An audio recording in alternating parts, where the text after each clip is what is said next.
Hello बच्चों, स्वागत है आप सभी का मेरे इस channel study with Yogesh Melkani में। तो अपनी अब क्विक रिवीजन की सीरीज़ को आगे बढ़ाते हुए अब हम बढ़ते हैं अपने नेक्स्ट चैप्टर की ओर, introduction of trigonometry, chapter number 8। तो हमने जो इस चैप्टर में पढ़ना है उसमें सबसे पहले हमने समझना है ट्रिग्नोमेट्री क्या होती है, देन उसका हमने फुल कॉन्सेप्ट पढ़ना है। फिर उसके बाद उसके कुछ ट्रिग्नोमेट्रिक रेशियोज़ होते हैं, उसके कुछ फार्मूलाज होते हैं, और उन सारे फार्मूला से बेस्ड क्या है कि हमारी एक्सरसाइज 8.1 बनी हुई है। फिर हम एक्सरसाइज 8.1 पढ़ेंगे। सबसे पहले ट्रिग्नोमेट्री को पढ़ने से पहले हम एक दो एग्जांपल लेके समझते हैं, जिससे हमें पता चलेगा कि ट्रिग्नोमेट्री आखिर इसकी जो ज़रूरत पड़ती है वो पड़ती क्यों है। तो जैसे कि आपकी बुक में सबसे पहला ही वो है कि suppose the students of a school are visiting Qutub Minar, कि स्कूल के बच्चे कहाँ गए हैं, कुतुब मीनार देखने गए हैं। And now if a student is looking at the top of the Minar, जैसे कि ये कुतुब मीनार है, मान लिया हमने यहाँ पर एक कुतुब मीनार बना रखी है इस तरीके से, ये आपकी पूरी कुतुब मीनार हो गई है माना। यहाँ पर आप खड़े हैं, ये एक बच्चा खड़ा है हमारा, ये बहुत सारे बच्चे खड़े हैं। तो प्रॉब्लम क्या है, अब वो क्या कर रहे हैं, इस कुतुब मीनार की हाइट को देख रहे हैं इस तरीके से। इस तरीके से जब आप अपनी कुतुब मीनार की हाइट को देखेंगे तो ध्यान से देखने में हमें पता चलेगा कि यहाँ से हमारा क्या बन रहा है, एक ट्रायंगल फॉर्म हो रहा है। अगर अपनी आईज से आप बिल्कुल ये क्या करेंगे, हॉरिजॉन्टल लाइन खींचेंगे कुतुब मीनार की तरफ को, तो ये कुतुब मीनार सीधी खड़ी हुई है। ये आपकी क्या हो गई, जो साइड वाली हाइपोटेनियस होती है ये हो गई, और ये यहाँ से आपका एक हॉरिजॉन्टल लाइन चली गई है, ये आपका बेस बनेगा। तो आपका इस तरीके से क्या होने वाला है, एक राइट एंगल फॉर्म होने वाला है। तो अब क्वेश्चन राइज होता है कि आप अगर इस कुतुब मीनार की हाइट पता करना चाहते हैं तो कैसे करेंगे, या ये कुतुब मीनार आपसे कितनी दूर है तो कैसे पता करेंगे। तो इन्हीं सारे क्वेश्चनों का आंसर देने के लिए हमें किसकी नीड पड़ती है, एक टेक्निक है जिसको हम ट्रिग्नोमेट्री बोलते हैं। ऐसे ही एक दूसरा क्वेश्चन है कि एक बिल्डिंग है, एग्जाम्पल में ही दे रखा है कि सपोज अ गर्ल, यहाँ पर एक गर्ल बैठी है आपकी बालकनी में ऊपर से, of her house located on the bank of the river, और उसके बगल में क्या है, एक नदी बह रही है इस तरीके से। यहाँ पर एक मान लेते हैं, उसने बोला है she is looking down at a flower pot placed on a stair of temple situated. यहाँ पर एक आपका टेम्पल बना हुआ है, इसके यहाँ पर क्या है, एक फ्लावर है माना। तो वो क्या कर रही है, इस फ्लावर को देखने की कोशिश कर रही है। तो यहाँ से क्या कर रही है, नीचे को देख रही है। तो यहाँ पर फिर से आपको एक राइट एंगल इस तरीके से दिखाई देगा, ये वाला, ये राइट एंगल। तो अगेन अगर आपको इस रिवर की डिस्टेंस निकालनी है, कितनी रिवर कितनी चौड़ाई में, कितनी मतलब चौड़ी है, या ये फ्लावर आपका आइस से कितनी दूरी पे है, तो फिर से वही सारे क्वेश्चन बन रहे हैं। इन क्वेश्चनों को करने के लिए आपको क्या पड़ेगी, ट्रिग्नोमेट्री की ज़रूरत पड़ेगी। तो बेसिकली जो हमारा ट्रिग्नोमेट्री वर्ल्ड है, ट्रिग्नोमेट्री वर्ल्ड ग्रीक के 3 लेटरों से मिलकर बना है, जिसका मतलब है ट्राई। 3 जो वर्ल्ड है, पहला वर्ल्ड है उसमें ट्राई, दूसरा है गॉन, तीसरा है मेट्रॉन। जिसमें ट्राई की जो मीनिंग है वो 3 से है, मतलब 3, ट्राई का मतलब 3 है, गॉन का मतलब साइड्स है, मेट्रॉन का मतलब मेजर है। मतलब बेसिकली ट्रिग्नोमेट्री क्या है कि 3 साइड वाले, जो 3 साइड से क्या बनता है, हमारा ट्रायंगल बनता है। तो उसी ट्रायंगल में क्या है, ट्रायंगल की जो मेजरमेंट करनी है उसी से क्या है, ट्रिग्नोमेट्री रिलेटेड है। तो इसकी जो ओवरऑल डेफिनेशन है वो ये है कि it is the study of relationship between the sides and angles of triangles, कि ये जो स्टडी है वो किस किस के बीच के रिलेशनशिप की है, साइड्स और एंगल्स ऑफ अ ट्रायंगल, मतलब ट्रायंगल में जो एंगल बनते हैं और जो साइड बनते हैं। अब एंगल कहाँ बन रहे हैं, जैसे आप यहाँ से नीचे को देख रहे हैं तो एक एंगल आपका यहाँ पर बन रहा है, या एक एंगल यहाँ पर बन रहा है। ऊपर वाले में देखेंगे तो कुतुब मीनार में भी आप ऊपर को देखेंगे तो एक एंगल ये बनेगा, या कोई यहाँ से अगर नीचे को देखना चाहेगा तो एक एंगल उसके लिए ये बनेगा। तो कहीं ना कहीं हम क्या कर रहे हैं, ये एंगल्स और ये जो ट्रायंगल बन रहा है इनके साइड्स के बीच में क्या कर रहे हैं, मतलब उसके बीच की ही स्टडी कर रहे हैं, उसी में ही हमारी क्या हो रही है, उसी में हमारे क्वेश्चंस इसी के चारों तरफ घूम रहे हैं। तो यही सारे जो क्वेश्चंस हैं ये हम किसके अंदर पढ़ते हैं, ट्रिग्नोमेट्री के अंदर पढ़ते हैं। और ट्रिग्नोमेट्री, अब हमने ये तो पढ़ लिया कि 3 साइड्स, ये तो पढ़ लिया है कि 3 साइड्स में, 3 साइड में भी कौन सा वाला ट्रायंगल है, मेनली जो पढ़ेंगे हम राइट एंगल ट्रायंगल की, राइट एंगल ट्रायंगल। क्योंकि आप जितनी प्रॉब्लम देख रहे हैं आप सब में देख रहे हैं कि हमारे पास क्या बन रहा है, राइट एंगल ट्रायंगल बन रहा है। तो यहाँ पर मैं फटाफट से एक राइट एंगल ट्रायंगल फॉर्म कर लेता हूँ। ये हमारा एक राइट एंगल ट्रायंगल फॉर्म हो रहा है, ए बी सी, जहाँ पे बी पे क्या है, आपका राइट एंगल बना हुआ है। अब यहाँ पे कुछ टर्म सीखते हैं हम सबसे पहले। जैसे ही हमें दिख रहा है कि ए पर क्या बन रहा है, ये हमारा एक एंगल बन रहा है। तो जो ए के अपोजिट वाली साइड होती है, ये वाली साइड क्या है, अपोजिट टू एंगल ए।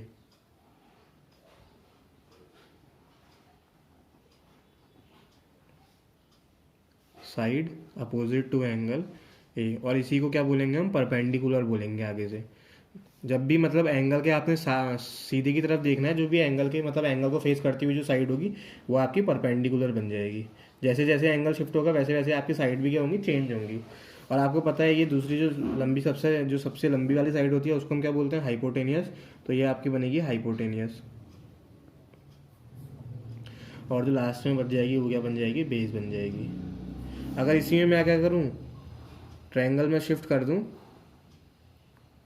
ये अभी भी हमारा बी पे ही राइट एंगल है, ये अभी भी ए ही है, ये अभी भी सी ही है। मगर अब हम कहाँ से देख रहे हैं, अगर यहाँ से देख रहे हैं तो उस टाइम अगर यहाँ से देखेंगे तो इसके सामने वाली जो साइड बनेगी वो आपकी परपेंडिकुलर बनेगी। यहाँ पे ए के सामने बी सी पड़ा था तो उस टाइम बी सी परपेंडिकुलर बना, मगर अभी सी के सामने ए बी पड़ रहा है तो अभी क्या बनेगा, ए बी परपेंडिकुलर बन जाएगा आपका।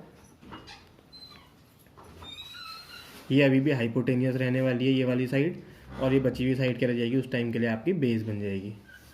तो इस तरीके से जैसे जैसे एंगल शिफ्ट हो गए आपकी क्या होगी, मतलब हाइपोटेनस तो फिक्स ही रहेगा, मगर परपेंडिकुलर और बेस आपस में क्या होते रहेंगे, चेंज होते रहेंगे। तो आपको एंगल का बहुत बड़ा ध्यान रखना है। साथ में हम देख रहे हैं कि ये जो एंगल्स बन रहे हैं ये कौन से एंगल बन रहे हैं, एक्यूट एंगल बन रहे हैं। एक्यूट एंगल मतलब 90 से छोटे एंगल बन रहे हैं। तो इस चैप्टर में अब ये हमने आगे क्या पढ़ना है, हमने पढ़ना है some ratio of the sides of a right angle. मतलब ये जो राइट एंगल है, कभी इसका इससे रेशियो लेंगे, कभी इस साइड का इस साइड से रेशियो लेंगे, और किसके रिस्पेक्ट में, एक्यूट एंगल के रिस्पेक्ट में। तो इसी को हम क्या बोलते हैं, trigonometric ratio of the angle. जो trigonometric ratio of the angle है वो यही है, ट्रिग्नोमेट्रिक रेशियो ऑफ एंगल। तो ये कुछ नहीं है, ये बेसिकली क्या है, आपका रेशियोज है साइड का, किसकी, ट्रायंगल्स की साइड का with respect to an acute angle. तो इन्हीं को हम ट्रिग्नोमेट्रिक रेशियो बोलते हैं। अब हम ट्रिग्नोमेट्रिक रेशियो शुरू करते हैं। तो इसमें जो है पूरी की पूरी ट्रिग्नोमेट्री में आपका एक बहुत ही इंपॉर्टेंट फार्मूला है, जो आगे आने वाली क्लासेस में भी क्या रहेगा, आपके लिए बहुत इंपॉर्टेंट रहेगा। तो सबसे पहले हमने वो फार्मूला देखना है, देन उस फार्मूले को लर्न करना है। तो वो फार्मूला कुछ इस तरीके से है, पंडित, बद्री, प्रसाद, हर हर बोले, और सोना चांदी तोले। पी से परपेंडिकुलर होता है, बी से बेस होगा, पी से परपेंडिकुलर, एच से हाइपोटेनियस, एच से हाइपोटेनियस, बी से बेस। मगर याद करने का इसको तरीका है, पंडित, बद्री, प्रसाद, हर हर बोले, और ऊपर से है सोना चांदी तोले। तो अब ये क्या नई चीज़ आ गई, क्योंकि मैंने अभी अभी बताया हमने क्या लेना है, रेशियो लेना है किसका, ट्रायंगल्स की साइड का। और उन्हीं ट्रायंगल्स की साइड को जब हम किसी एक्यूट एंगल के रिस्पेक्ट में लेंगे तो वो क्या बन जाएगा, हमारा ट्रिग्नोमेट्रिक रेशियो बन जाएगा। तो सबसे पहले एक रेशियो यहाँ से आप दिखेंगे, जब परपेंडिकुलर अपॉन हाइपोटेनियस करेंगे तो जो हमारा सबसे पहला ट्रिग्नोमेट्रिक रेशियो बनेगा वो आपका बनेगा पी अपॉन एच। और इसी पी अपॉन एच को, ये एस के नीचे आ रहा है, एस से जो ट्रिग्नोमेट्रिक फंक्शन होता है वो क्या होता है, साइन होता है। तो ये साइन हो गया। और एंगल अभी हमें पता नहीं है, एक्यूट एंगल बोला है हमने, तो एक एंगल के रिप्रेजेंटेशन के लिए हम थीटा लगा देते हैं। मतलब थीटा की जगह कभी 15 डिग्री होगा, कभी 30 डिग्री होगा, कभी 45 डिग्री होगा, कभी 60 डिग्री होगा। तो अभी मैं एक जनरल फार्मूला बना रहा हूँ, तो उसके लिए हमने क्या किया है, थीटा यूज़ किया, जहाँ पे थीटा क्या है, वो आपका एक्यूट एंगल है। ऐसे ही अगर दूसरा लेंगे तो बी अपॉन एच बनेगा, और सी से जो यहाँ पे ट्रिग्नोमेट्रिक फंक्शन आता है वो क्या आता है, कॉस आता है। तो ये आपका बनेगा cos theta, B upon H. और लास्ट में पी अपॉन बी बनेगा, तो ये आपका बनेगा टेन थीटा। ये बन गया पी अपॉन बी। अब इन्हीं के उल्टे कर देंगे, पी अपॉन एच, इसको उल्टा करेंगे तो एच अपॉन पी बनेगा। इसको अगर एच अपॉन बी लेंगे तो ये, मतलब इसका उल्टा करेंगे तो ये एच अपॉन बी बन जाएगा, इसका उल्टा करेंगे तो ये बी अपॉन पी बन जाएगा। ये जो फार्मूला बनता है ये बनता है कोसेक थीटा का, ये वाला फार्मूला बनता है टेन थीटा का, और ये वाला जो बनता है, नहीं, ये बनता है सेक थीटा का, सेक थीटा का, और ये बनता है आपका कॉट थीटा का। तो ये आपका जो है याद करने वाली चीज़ है कि पंडित बद्री प्रसाद हर हर बोले, सोना चांदी तोले। एस से साइन, सी से कॉस, टी से टेन।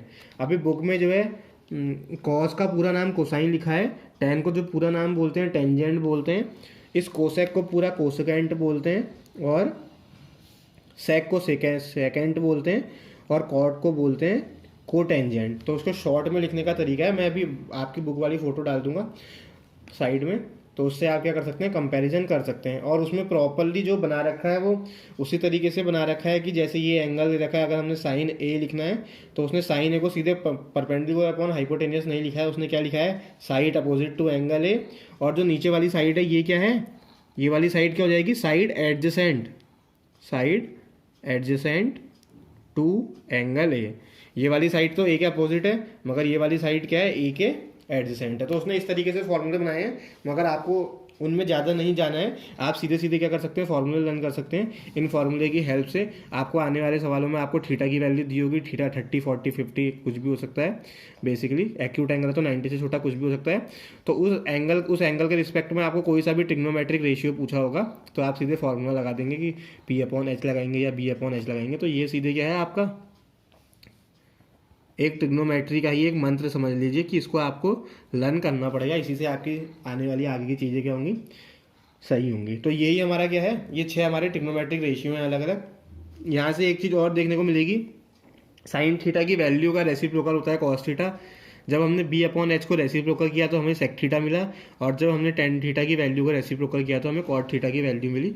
तो यहाँ से आप ये लिख सकते हैं कि sine theta and cosec theta are reciprocal to each other, cos theta and sec theta are reciprocal to each other, and tan theta and cot theta are reciprocal to each other। तो इसको हम इस तरीके से लिख सकते हैं, sin theta equal to cosec theta 1 upon cosec theta, cos theta equal to 1 upon sec theta, और tan theta equal to 1 upon cot theta. ठीक है ना, तो ये इस तरीके से हो गया। या इसको आप cot theta equal to 1 upon tan theta भी लिख सकते हैं, इसको आप sec equal to 1 upon cos theta भी लिख सकते हैं, इसको आप cosec theta equal to 1 upon sine theta भी लिख सकते हैं। यहाँ से एक फॉर्मूला और बनता है विच इज, अगर आप sign theta upon cos theta करेंगे तो साइन थीटा की वैल्यू यहाँ पर से आ रही है पी अपॉन एच, ये आ गई आपकी P upon H, upon cos theta की value B upon H, B upon H. जब आप इसको पलटेंगे तो अंदर अंदर वालों का मल्टीप्लाई, बाहर बाहर वालों का मल्टीप्लाई, तो ये आपका बनने वाला है P upon P into H upon B upon H. Hypotenuse से हाइपोटेनियस कट जाएगा तो ये आपका फॉर्मूला बनने वाला है P upon B. P upon B कहीं पे मैच करेंगे तो ये क्या बन रहा है, टेन थीटा बन रहा है। तो मतलब कि यहाँ से एक फॉर्मूला आपका और बन रहा है which is tan theta is equal to sine theta upon cos theta. मतलब जो टेन थीटा की वैल्यू होती है, ये टेन थीटा की वैल्यू क्या होती है, sign theta upon cos theta. और आपको पता है अगर हम टेन थीटा की वैल्यू को रेसिप्रोकल करते हैं तो अभी भी पता चला हमें कॉट थीटा आता है, मतलब इसको रेसिप्रोकल करेंगे तो वो किसके बराबर होगा, कॉट थीटा के बराबर बन जाएगा। इसका रेसिप्रोकल होगा, कॉस ऊपर चले जाएगा, साइन नीचे आ जाएगा। तो एक फॉर्मूला यहाँ से आपका और बन सकता है, cos theta upon sine theta is equal to cot theta. मतलब दोनों साइड हमने क्या कर दिया, रेसिप्रोकल कर दिया। इसका रेसिप्रोकल करेंगे तो ये 1/10 बन जाएगा, इसका रेसिप्रोकल करेंगे तो कॉस ऊपर चले जाएगा, साइन नीचे आ जाएगा। और यहाँ पे जो 1/10 होता है वो 1/10 इसके बराबर होता है कॉट के बराबर। तो कॉट थीटा बराबर cos theta upon sine theta. तो इतने फॉर्मूले हैं जो आपको आने वाली एक्सरसाइज 8.1 में क्या करेंगे, बहुत ज़्यादा हेल्प करेंगे। अभी